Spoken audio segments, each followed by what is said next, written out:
ভুল করেও বাড়ির মূল দরজায় এই তিনটি জিনিস রাখবেন না, নইলে আপনার বাড়ির দরজা থেকেই মা লক্ষ্মী ফিরে চলে যাবে এবং দারিদ্র্য আপনার সারা জীবন পিছু ছাড়বে না।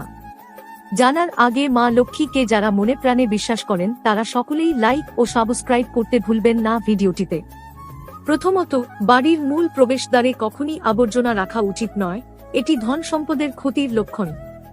দ্বিতীয়ত, মূল প্রবেশদ্বারের দেওয়ালে লতা বা লতা বেয়ে ওঠা গাছ লাগানো উচিত নয়, মানুষের উন্নতিতে বাধা সৃষ্টি করে। তৃতীয়ত, কখনো দেবী লক্ষ্মীর মূর্তি প্রধান প্রবেশদ্বারে রাখা উচিত নয়, মা লক্ষ্মীর ছবি বা মূর্তি বাড়ির ভিতরে রাখা উচিত। বাস্তুশাস্ত্র মতে আপনি যদি মা লক্ষ্মীর আশীর্বাদ পেতে চান তাহলে মা লক্ষ্মীর মূর্তি বা ছবিকে সবসময় ঘরের মন্দিরে লাগাবেন, এতে মা লক্ষ্মীর আগমন ঘটবে।